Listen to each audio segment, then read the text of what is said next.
विद्या भारती राजस्थान जयपुर प्रांतेन संचार माध्यमेन संचालिता कक्षायां भवतां सर्वेषां छात्र छात्राणां स्वागतं नमस्ते सुप्रभातम्।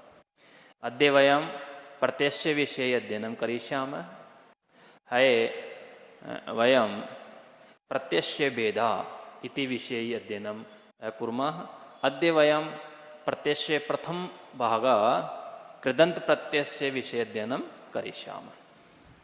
कृदंत प्रत्यय को अपन कृत प्रत्यय भी बोलते हैं और इस प्रत्यय में कौन कौन से प्रत्यय आते हैं उसके विषय में मैं आपको अध्ययन करा रहा हूँ।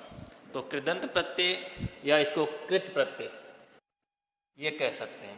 तो इस प्रत्यय में सबसे पहले प्रत्यय जो आता है वो अपने जो पाठ्यक्रम में है वो है सत्री प्रत्यय। सत्री प्रत्यय, सत्री प्रत्यय के बारे में अपन को अध्ययन करना है। सत्री प्रत्यय का प्रयोग वर्तमान काल के अर्थ में किया जाता है। वर्तमान कालार्थे, वर्तमान कालार्थे, वर्तमान कालार्थे परस्मैपदी धातु, परस्मैपदी धातु, परस्मैपदी धातु, परस्मैपदी धातु में किया जाता है,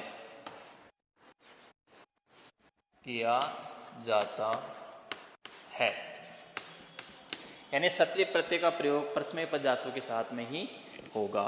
जैसे वर्तमान काल का से तात्पर्य है, जैसे गच्छन, गच्छन शब्द हुआ तो इसका अर्थ हुआ जाता हुआ, जाता हुआ। इसी प्रकार पठन, तो पठन शब्द का अर्थ हुआ पढ़ता हुआ,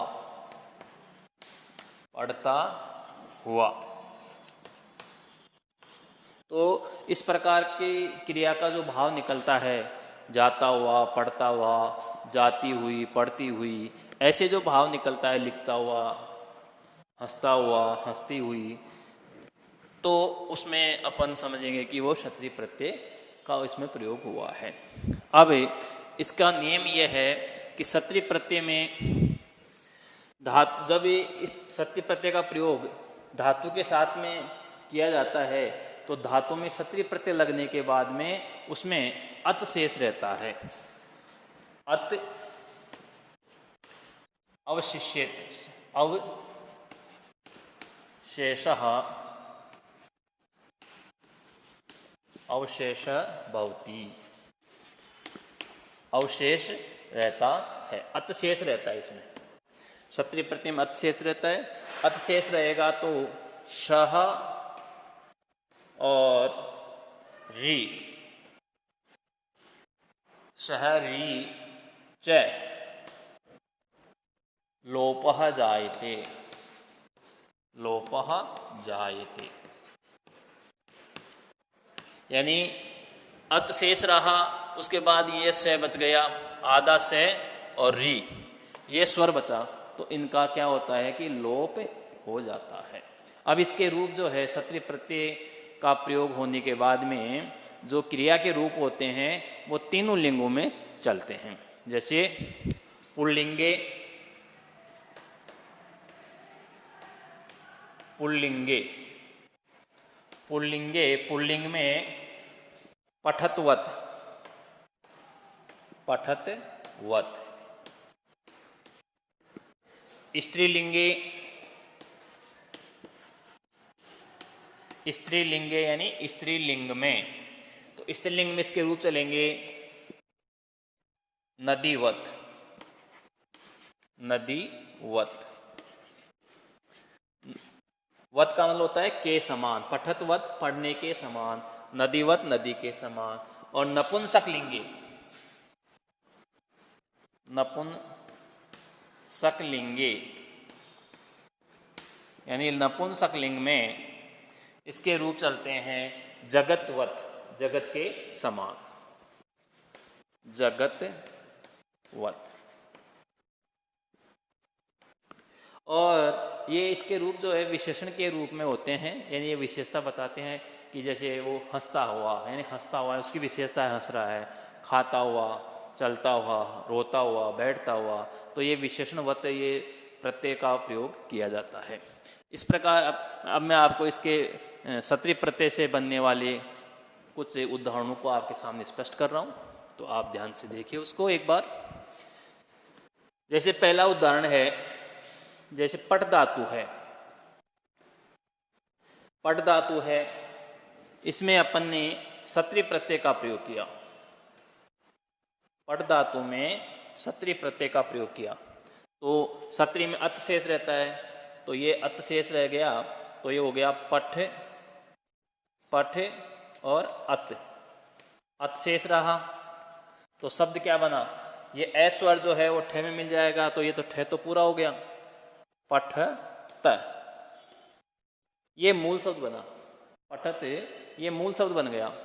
अब इसके रूप अपन को जैसे मान लो पढ़ने वाला बालक है या बालिका है या नपुंसक लिंग में है, तो उसके रूप कैसे चलेंगे, तो ये अपन को इस प्रकार इसके हो गए, यहां लिख देते हैं पुल्लिंग, पुल्लिंग,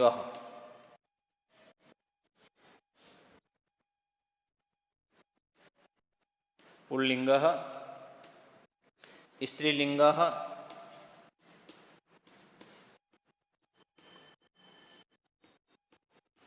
और नपुंसक लिंग। तीनों लिंगों में इसके रूप किस प्रकार चलेंगे वो अपन देखते हैं। नपुंसक लिंग,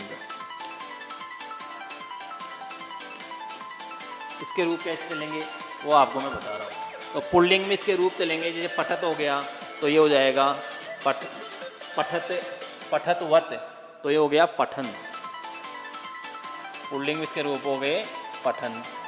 ऐसे ही स्त्रीलिंग में हो गए पठंती, नदी के समान, पठंती, स्त्रीलिंग में हो गया पठंती, और नपुंसक लिंग में हो गया मूल शब्द जो बनता है उसी के रूप चलेंगे पठत, पठन, पठंती, पठत। इसी प्रकार से मान लो खाद धातु है, खाद यानी खाना, उसमें सत्रि प्रत्यय का प्रयोग किया अपन ने, तो सत्रि प्रत्यय के बाद में ये रूप बना खाद प्लस सत्रि में अत शेष रहा, तो यहां लिख दिया अपन ने अत, तो क्या शब्द बना, खादत, इसका अर्थ हो गया खाता हुआ। अब यदि वो खाने वाला पुल्लिंग में है तो इसके रूप पठन के सभा चलेंगे, तो हो गया खादन, खादन।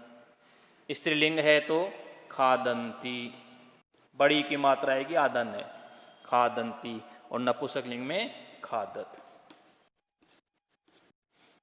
ऐसे अन्य उदाहरण, जैसे मान लो अस धातु है, अस धातु प्लस सत्रि प्रत्यय, तो मूल शब्द बन गया सत, ये तो मूल बन गया।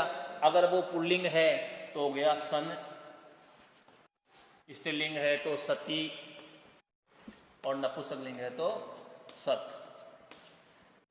ऐसे ही मान लो दृश्य धातु है,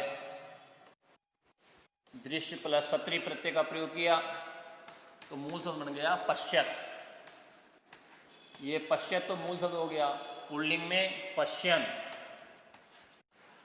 पश्यन, पश्यंती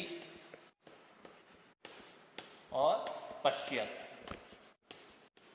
इस प्रकार ये अपना जो सत्रि प्रत्यय था वो धातु के साथ में प्रयोग होने के बाद में इस प्रकार उसके रूप चलते हैं। और अपन को इन प्रत्ययों के और भी उदाहरण अगर समझने हो तो अपनी पुस्तक में इसके उदाहरण दिए हुए हैं, उनको अच्छे प्रकार से अपन देख के समझ सकते हैं। कल अपन जो है सानस प्रत्यय के विषय में अध्ययन करेंगे। इति।